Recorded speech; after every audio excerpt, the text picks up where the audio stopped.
Today we are joined by the wonderfully talented team at Virtuos for this event on all you need to know about game development.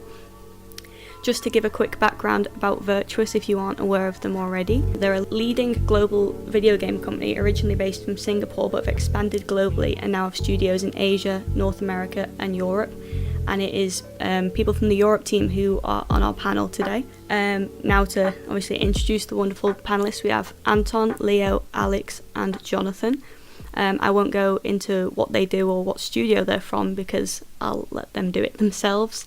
And so that'll be where we start. So if you guys could just give us a little introduction of who you are, what your job title is, what studio you might work for, as I know one of you is from a different studio, how you wound up working in the games industry, and how long you've been at Virtuos. So if you want to kick us off, Anton, go for it. Yeah, thanks. My name is Anton. I'm working in Aubry studio in Ukraine, in Kiev, and I joined Virtuos only 3 months ago. Before that, I have more than 10 years experience especially in gaming industry, and about 8 years before that not in gaming industry. So 10 years ago, I started as a backend developer in Playroom company, and so it's well known. Right now, the gaming company. However, at that time, it was like a garage band where we developed some games just for fun. So during my life, during my professional experience, I changed a lot of titles from backend developer to client developer. I switched different technologies from Flash to Unity. To Microsoft's XME and even Unreal Engine.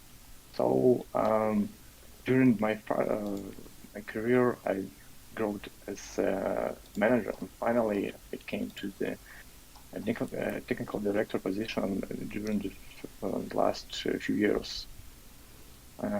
My most experience in game, especially in mobile games. However, I also familiar with all other desktop, PC, and console games as well.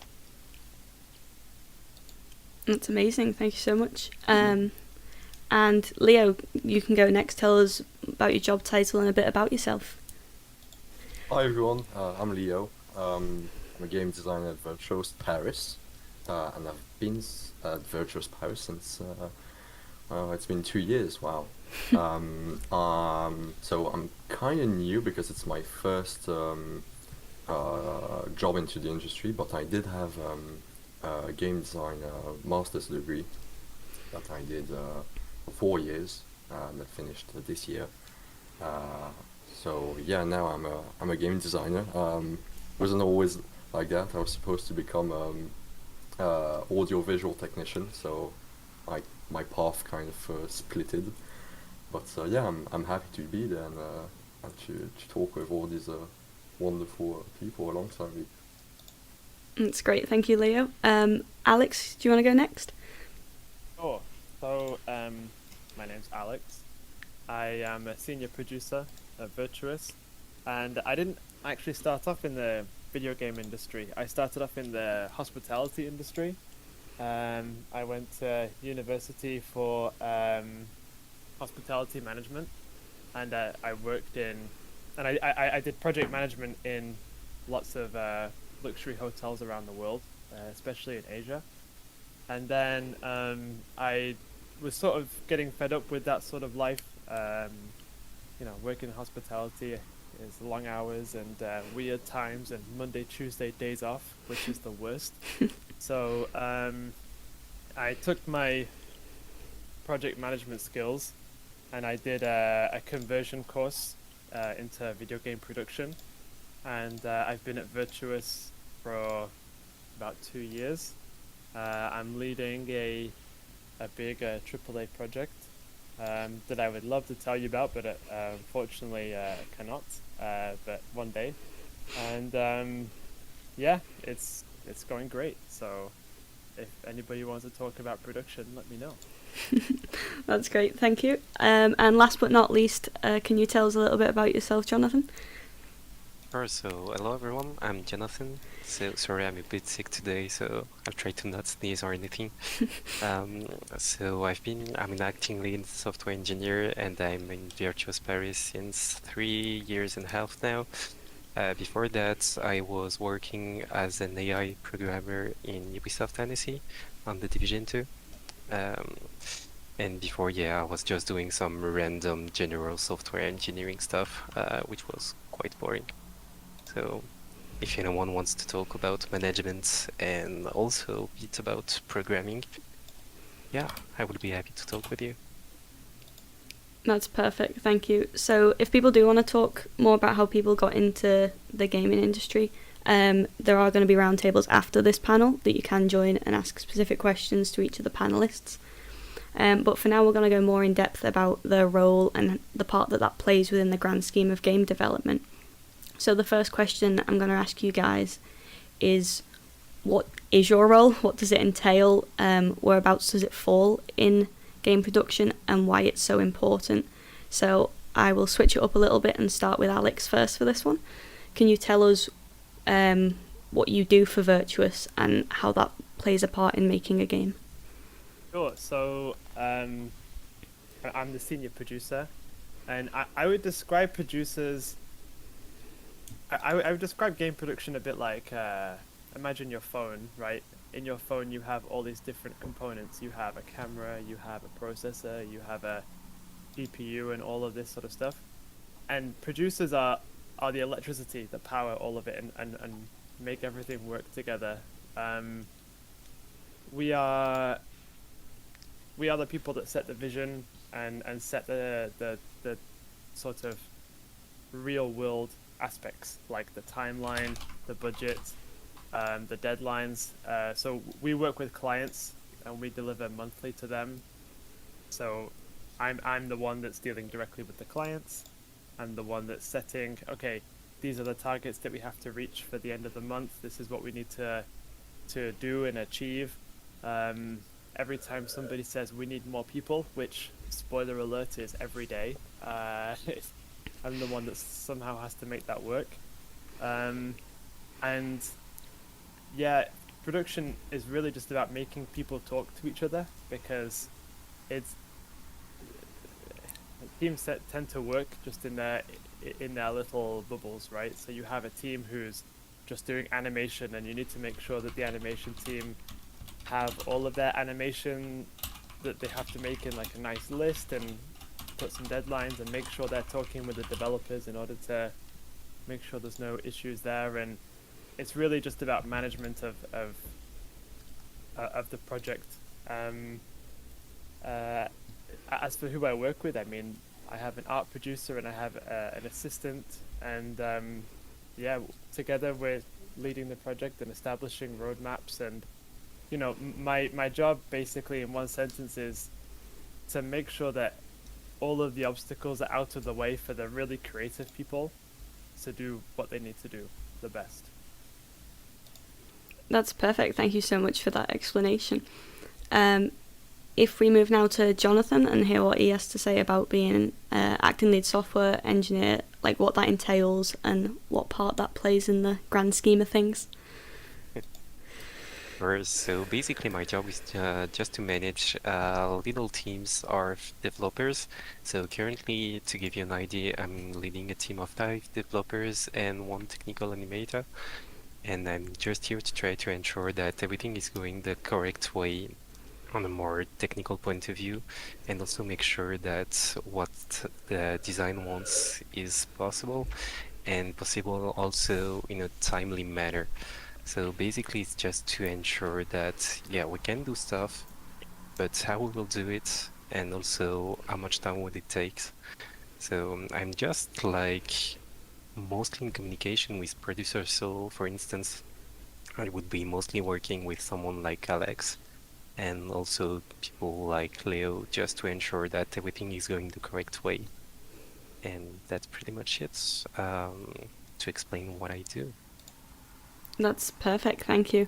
Now, if we look at Leo, who obviously I think has quite a descriptive role, title being game designer, can you give us a bit more of a rundown on what it is that you actually do specifically, whether you have a focus, and obviously what part game design has to play in a game?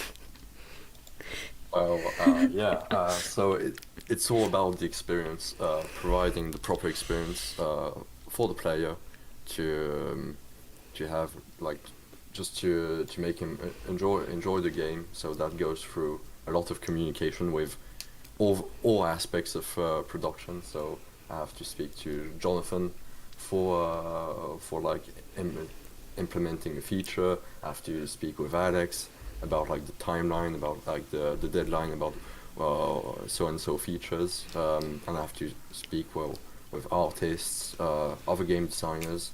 It's a lot of communication. Well, all of video game production is about communication actually, but just providing the best experience for the player, gameplay wise. Game design is a subject with many different specialities. You can have game design, level design, so many possibilities, but it's all about the experience, the gameplay experience. Amazing, thank you so much. Now, finally, if we look to Anton, who is technical director at Volmy, which I think is a different studio to the three of you. Obviously, you've said you work with each other on different roles. Take us away. Yeah, you're right. Yeah, you're right. I'm probably unite all the guys in one single point, because I usually communicate with producers, game designers, and especially with a lot of different developers on backend side, on client side, also. And I'm like a bridge between the product side and technical world. And my main responsibility is to make decision about technical strategy on how the project will be developed in the future, how long we should support it, how to scale it, depends on loading on the project, and how to meet the deadlines in time. Yep, I can tell a lot about any of these points. Well, that's perfect, thank you so much. So obviously now you've given us a little rundown about what your role does and the part it plays, and obviously how you guys interact with each other. Something that I'm definitely interested in, I think will give us a nice idea about all we need to know about game development, is the day-to-day tasks that you might undertake for each role. Obviously there can be various stages in production that might shake up what could be a normal routine, or there might not be a normal routine to begin with. But if we just start with Leo, can you talk us through what you might get done in the day of, like, a day in the life of a game designer? What does that normally look like? It actually changes a lot throughout the process of the game. If you're in alpha, beta, or just the different, it actually varies a lot, especially on also what kind of type of game it is. But I could start the day with a daily meetup, telling everyone what I've been up to for yesterday, and it can start with a discussion about I don't know, like balancing a level, or balancing a character, or if we're more in the end of the project, or it could be just an entire task of making something new. And if that's the case, then I'll have to talk with artists, with programmers, to create that. Or if we go back to the end of a project, for example, it could be just like bug fixing, or slight little tweak, just like changing how a level reacts, or how what happens when you do X, or changing a condition. If it's something that's simple enough, I can do it on my end through the game engine. But it's always good to have a programmer with you just to review everything and make sure that you don't break the game. Yeah, I don't think breaking the game would be anyone's favourite thing to do. No. Do you have a specific task or a specific thing that you do that you'd say is like your favourite part of the day?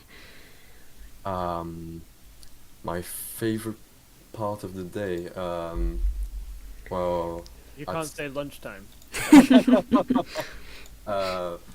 my favorite part of the day are actually reviews because you see what everyone has been working on, and it's all in a like finished, well, almost finished product, depending on the stage. But you get someone playing or just a video, and you see what everyone has contributed to, and it just really inspires me. And I'm like, wow, it's like I knew this person was working on this, but wow.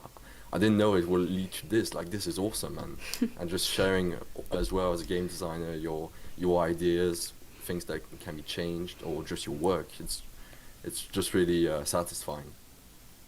I can definitely understand why that'd be a favourite part. I'll throw it to Jonathan. Do you have a favourite part of the day, or two, like a little rundown of what could be like a typical or not so typical day in your job? So most of the time I'm spending my time in the Zoom meetings. Maybe a bit less than Alex, for instance, but Zoom with your friends. And most of the day I'm speaking with the producers and the other leads and also the developers just to make sure that the feature is going on the right direction, that all of the tech side is going well, no bugs or major stuff is breaking, like the project isn't on fire, so just to avoid Alex to kick me, for instance. Um, I'd never do that to you. Not to me, but anyway. So it's just to make sure that all of the development side is going on the correct direction. And my favorite part of the day is just to review all the stuff that has been done, like just Leo said, just to make sure that we finally have a feature to deliver to the designers. Even if it's not completely ready yet to be shipped, it's ready, it's something working, so it can be played with. That's probably my favorite part of the day, I would say.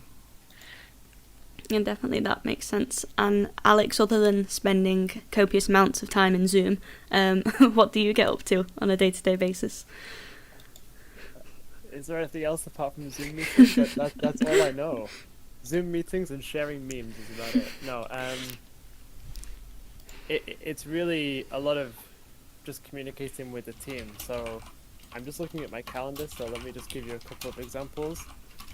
We had the daily meeting with the team, then we had a whole review of the latest build that we have, then I had meetings with the animation team, the lighting team, the VFX team individually to make sure that they're on track to hit targets and that they're scheduled and organized properly. Then lunch, which is the best time of the day. Then we had planning for the future, for the next stage of production with some people. Talked with a amazing QA team that we have. They're really important. And yeah, I mean, that's just a slice of it, but it's really just sort of making sure all the plates are still spinning and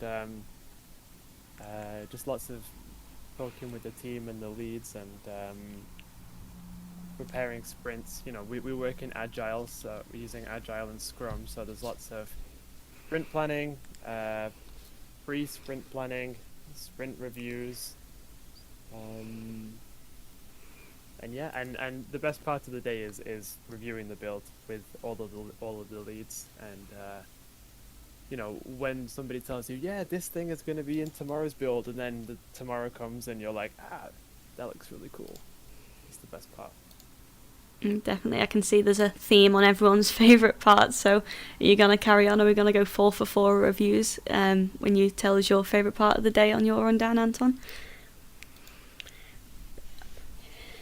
Yeah, I'm probably the same as Jonathan and a bit as Alex.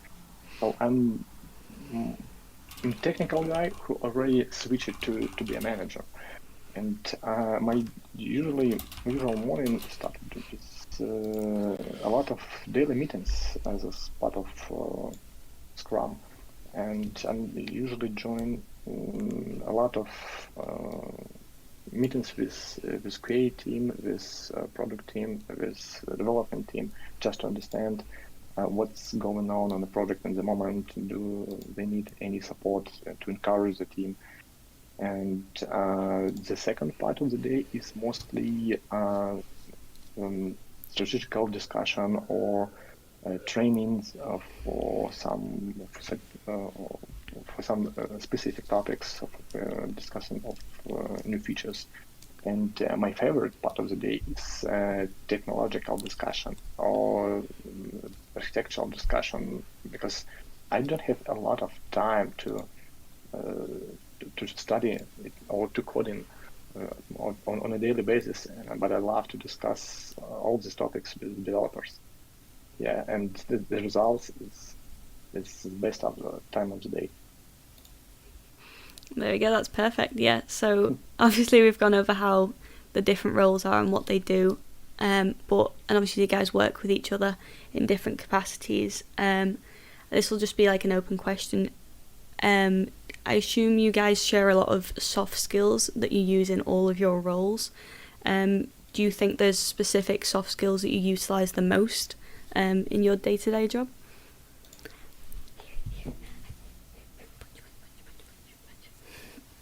Who's going first? Go on, Anton. Okay. If you're talking about the soft skills, so I think it's very important to understand each other, and one of the most important soft skill is empathy. And when you can feel the specific person, because everyone is different, and we have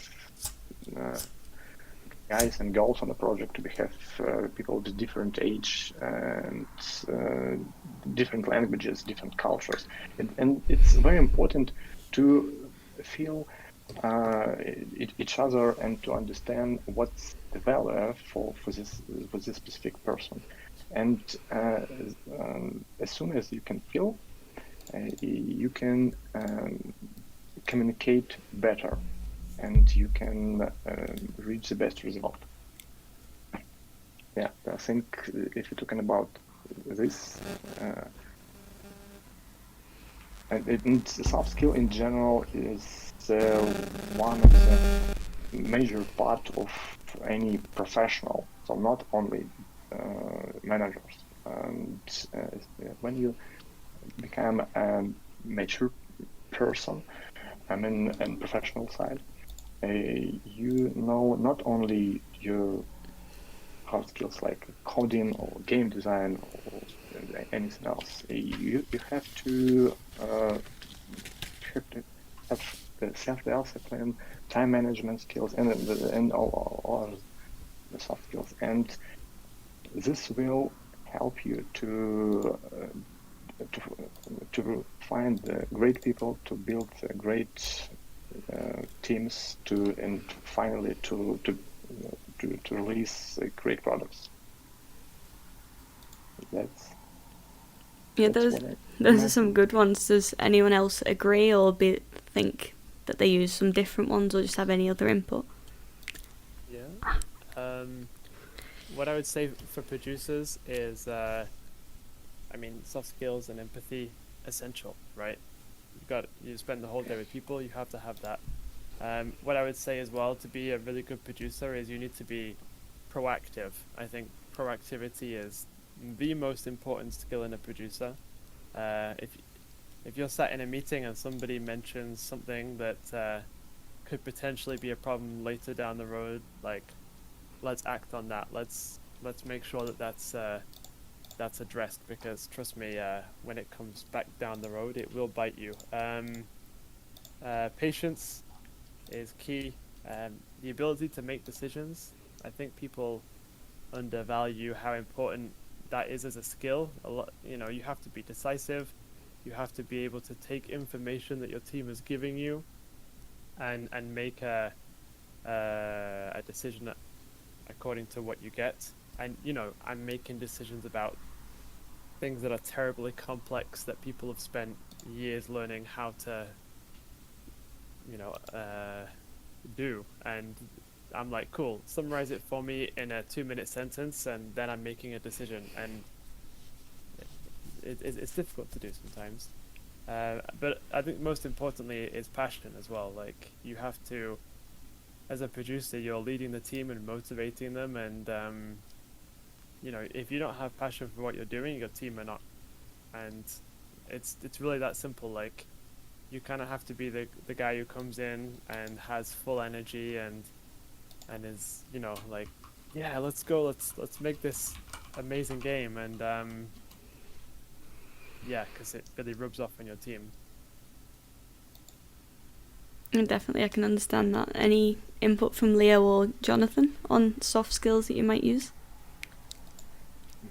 Just to bounce back quickly on that whole passion that Alex was saying, I think that's also what drives the fact of being proactive. Is if you really love the project, the whole team, you want to do the best for the game. And as a designer, I can relate to that.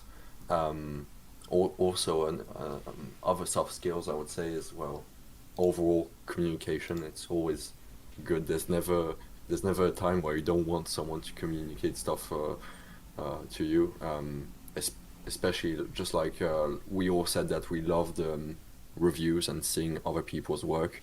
Just if someone tells me like, yeah, I'm stuck, or I need some help or something, or just can you see this and review it with me? It's always great to see what someone else has been working on, and yeah, that really drives the whole empathy and just the whole circle of positivity. Something else as a designer would be adaptability. The fact that if ever you're on a deadline or something, an issue has popped up, and you can't change it. You wanted to implement a feature, but you don't have the time, or you don't have the resources, or whatever. You have to find a solution. You have to find a way to convey that experience of that feature through something else, or just change that feature to slightly modify it to make it fit within the budget. And as a designer, like, we do that a lot. Not always for time reasons or whatever, but just like we can find out through time that a feature is a bit too complex, so we need to find a way to simplify it, or it can be for so many other reasons. But adaptability is something that's really important as a game designer.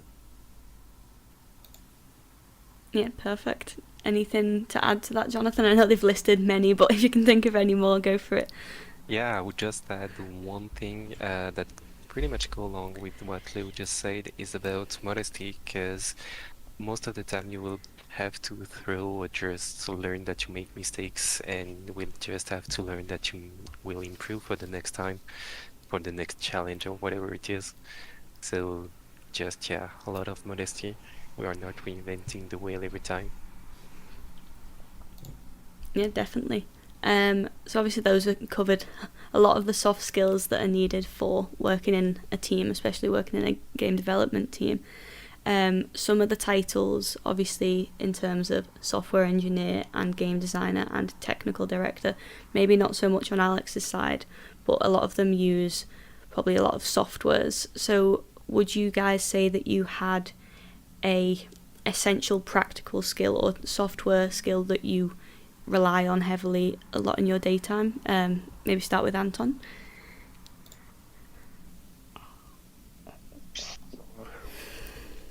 Soft skills. We recently discussed soft skills, but hard skills is nature of every developer. And first of all, you have to understand how everything works in general. And we're talking about hardware, and this will expand your vision and how mobile device works, how PC and how PC works, and not only code, but what is also important, you shouldn't find only the one solution in coding or in language, and your imagination and your understanding of the technical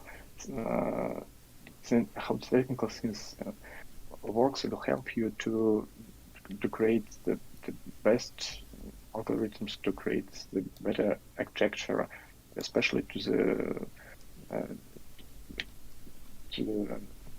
reach the right result for this specific feature, for this specific project. And I can summarize that the theory is very important, and everyone should start with the theory. However, it's almost impossible to know everything, even in one specific technology. But you should to have a passion, as we just discuss it, and this passion will help you to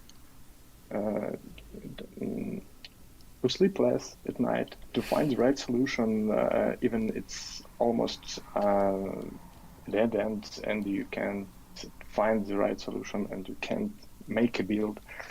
However, only the passion will drive you and will help you to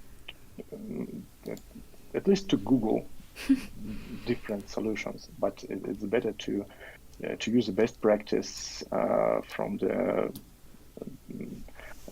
a lot of sources that you can find about not only in game architecture, game industry in general, but the best practice for coding and best practice for structure building. That's Yeah, definitely. I know a lot of Yeah. coding stuff you can yeah. definitely Google up and make sure you know, find a solution for yourself. Yeah, of course. And can I add a couple of words? Yeah, go for it. Yeah, since I can compare with the teams that we had 10 or 15 years ago, where we had 20 or 40 developers on the project, and right now we can have 5 or 7 developers, and these developers can produce even more features than dozens of people. Why? Because they use automation. They automate a lot of daily routine, and they use AI. They use CI/CD processes. They use automation testing and of course containerization on the backend side, and this will significantly improve your performance as not only as a coder but as an engineer, as a valuable person on the project. Yeah, that's also important. That's perfect. Yeah, thank you. Now it might be a bit of a different answer from Leo in terms of like the essential skills you use. Like, what software do you find yourself using as a game designer? And obviously you might have used a couple. Is there anything that makes the one that you currently use stand out, and like there's a reason why you choose to use it? Well, I use a lot of PowerPoint, well, the whole Office suite actually, in conjunction with the game engine.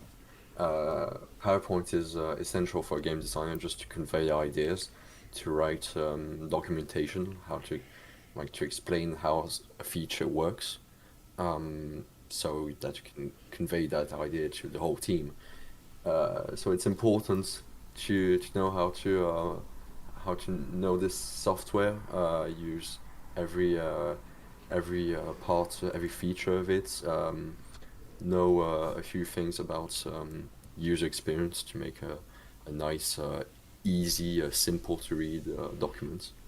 Uh, but that's just for the conveying ideas. We can use Excel for, like I said before, balancing something. So we for level design we use a lot of metrics, just values about like what length this is or whatever. We can write that into an Excel sheet, so we can have everything nice and tidy. And if ever we need to change it, it's just a reference point, an Excel sheet. We can use it to calculate. We use actually a lot of software. So we can also use Paint, for example, just to doodle some feature or something to an artist so that they can better understand.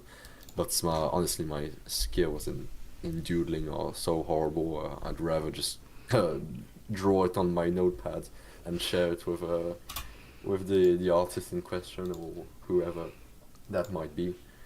But it's we use a lot of software, and if ever there's some new software that would help our process, like you have to be curious, you have to be, like Alex said, proactive, and be willing to understand that how to use it, and just that will just help everyone, because like I said, communication is key. And yeah, You heard it here first, guys. Microsoft Paint.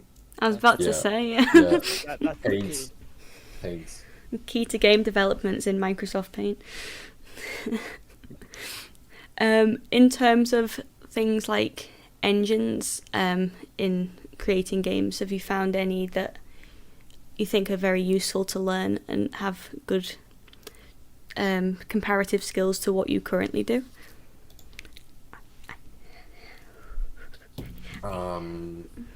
Well, every game engine has the perks. It's up to the technical director to choose which game engine for which project. I know that some people have their favorite because it allows them to do so and so, and they really wish that someday it will be implemented into an engine. But oftentimes we use proprietary engines, so you have to learn that engine, and it takes time because you have to learn the whole documentation, just understand it and understand the whole logic behind it. So there's no really quick. It all depends. It all depends on the project for the game engine. Yeah, if I can jump in. Go for it. I think it depends on what you want. If you want to work on big games, if you want to work on things that are front of PlayStation Store and have big E3 things, you need to be doing Unreal Engine. A lot of big game developers and publishers have their own proprietary engines, but if you're aiming for that sort of scale, C++ and Unreal, I think, is key.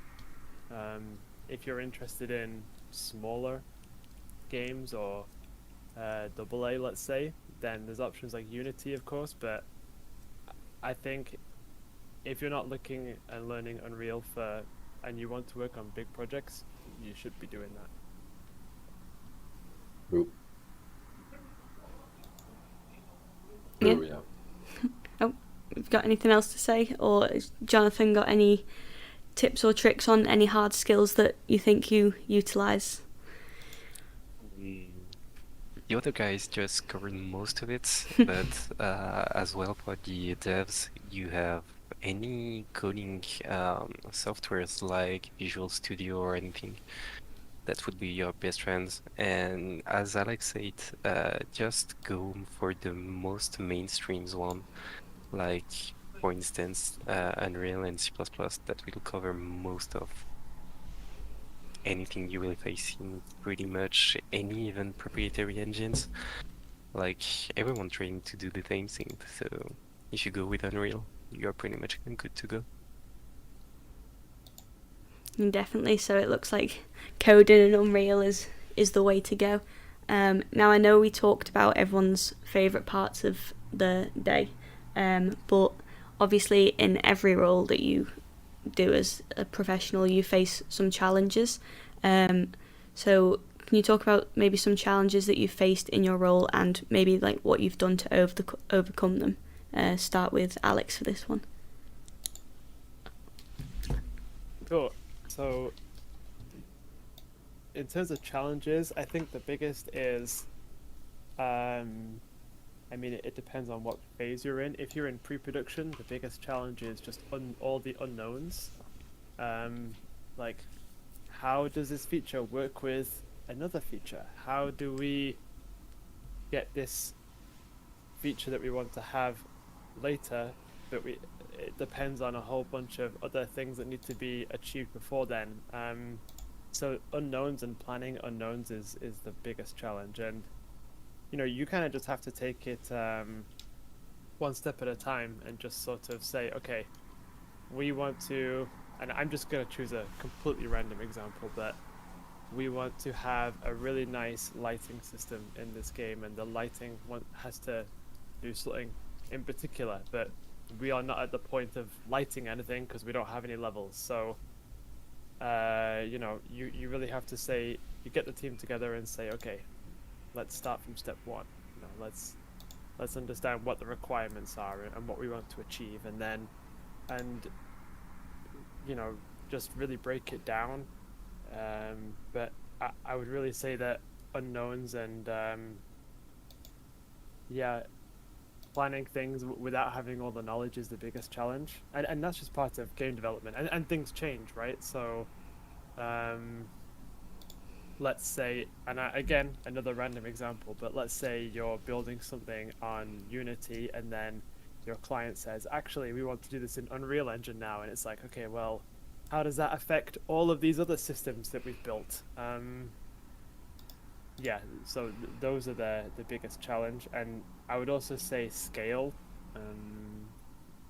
In big AAA projects, you're working with hundreds of people, you're working with 10, 15 different departments.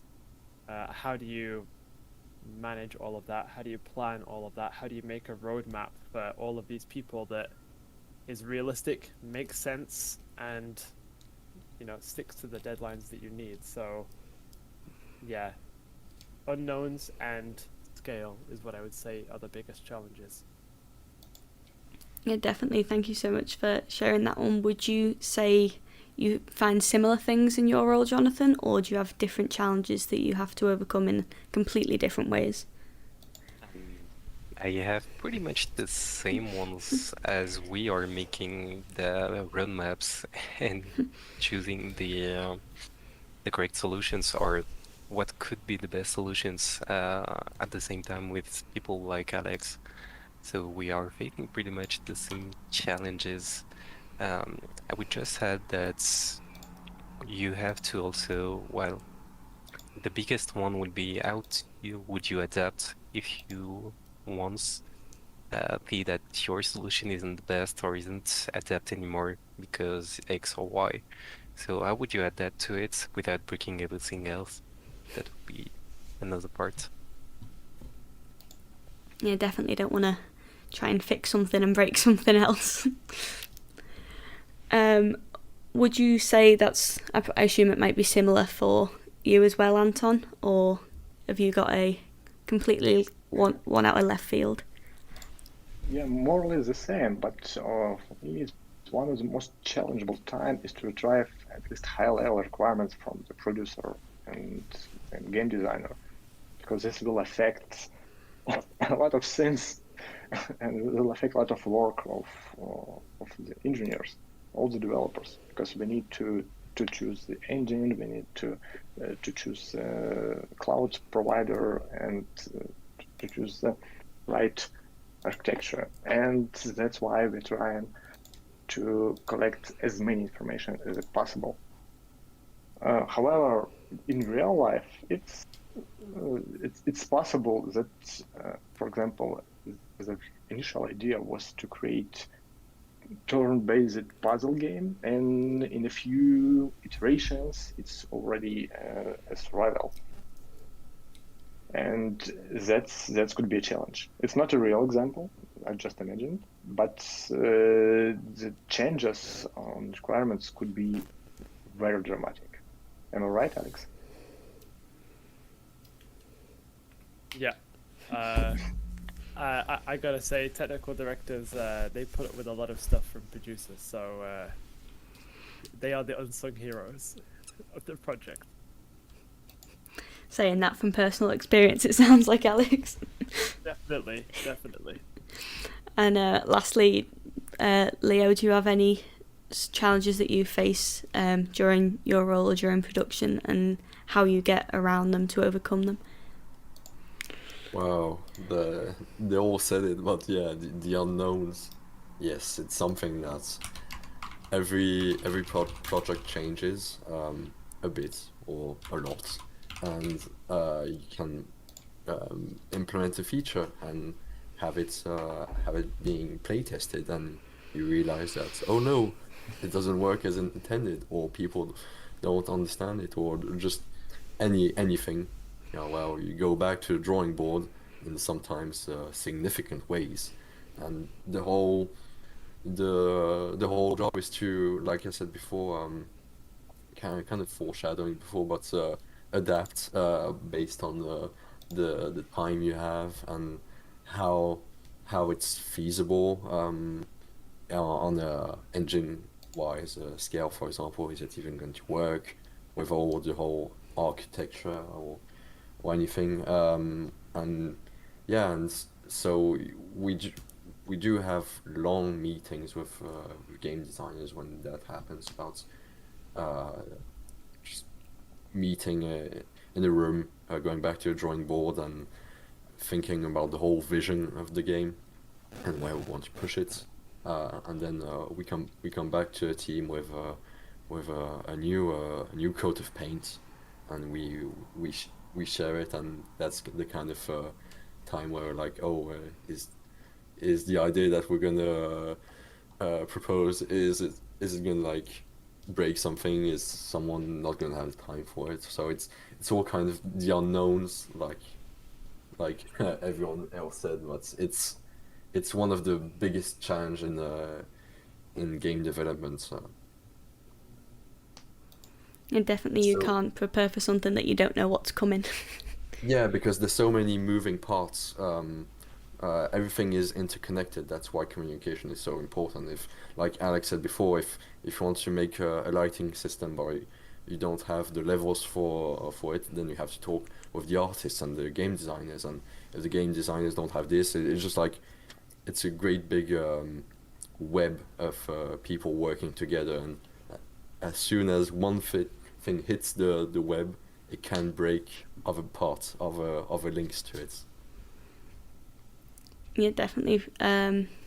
So, if you were to give some advice to someone who wants to either join your team or work in a role similar to yours or the same as yours, or just get involved in a Virtuos studio, what advice would you give them? I'll start with Jonathan. So the main advice I would give to anyone is just to work on the communication skills. That would cover most of your challenges in everyday basis. So yeah, the main advice would also to try to always be part of a bigger team. You're just one piece of it, but you're part of a bigger scheme. And how would you adapt to it? And always ask yourself how to do better for the next time. That would probably be my main advice, I would say.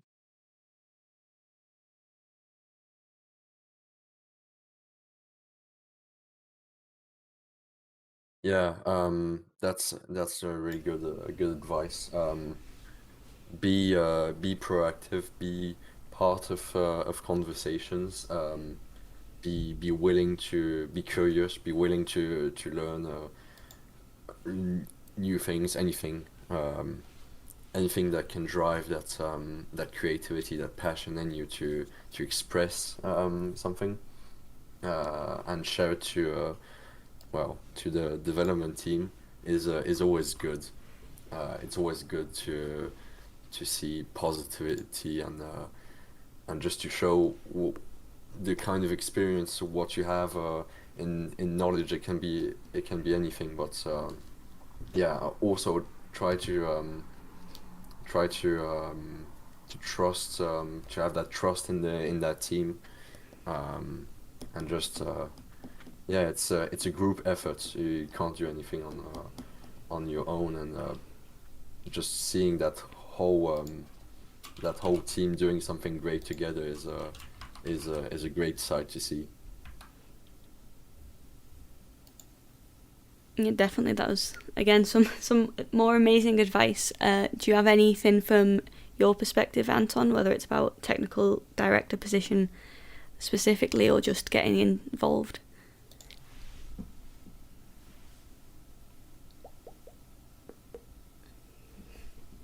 Yeah, sorry. I can join to Alex and Leo, and a couple of words from my end is that you definitely should be curious. And Virtuos is a very big company with a lot of great professionals, with high-level professionals, and you can, instead of studying documentation, you can ask the right person to share experience, and this will significantly improve your personal skills, your professional skills.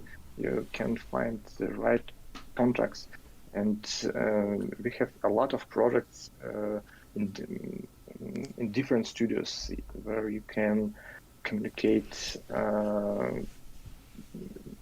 with your team members in different countries, and this will expand your general vision. And the curiosity is the key for your personal growth, and the proactive people with curiosity are very valuable, not only in gaming industry in general in the world, and especially for Virtuos.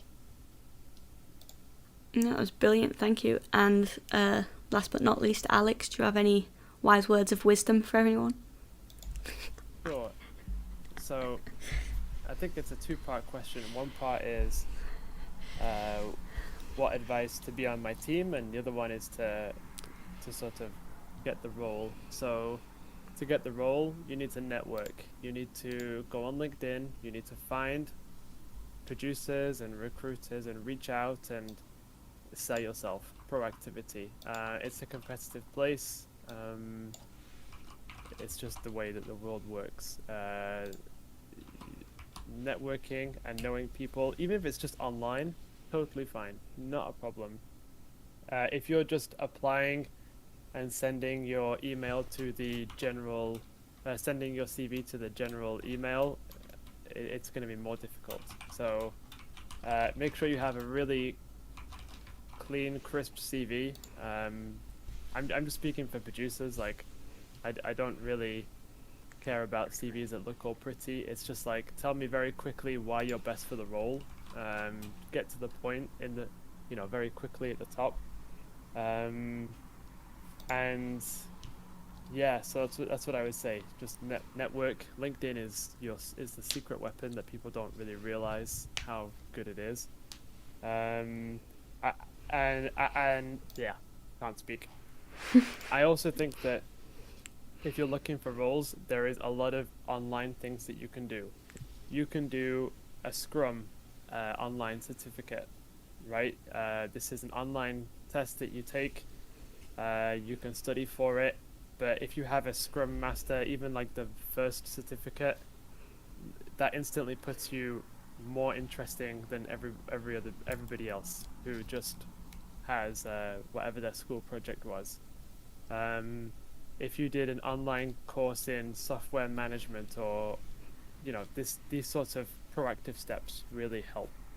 And then to join my team, it's really about you as a persona. Like, I can teach you the skills about learning Jira and Handsoft and all this jazz. That can be taught, but It's about you as a person. It's about how engaging and enthusiastic are you as a person.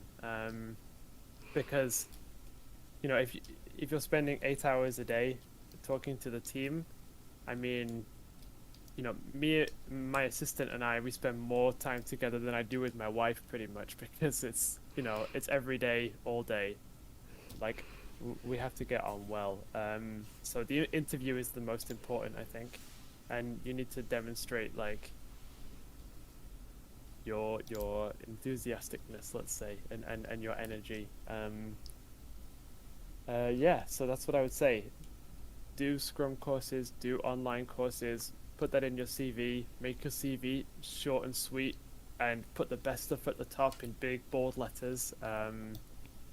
I hope the recruitment people are not going to yell at me for that, but you know, if I'm sent a CV and I'm not interested after a few seconds, I'm going to be honest, it's on to the next one. So, and yeah, also any management experience you have doesn't have to be in games. You know, I came from a hospitality background. If you're changing from a different industry, that's where you're a manager, that's totally fine. As I said, Jira and Handsoft and all that can be taught. What can't be taught is how you are as a person, how you interact with people,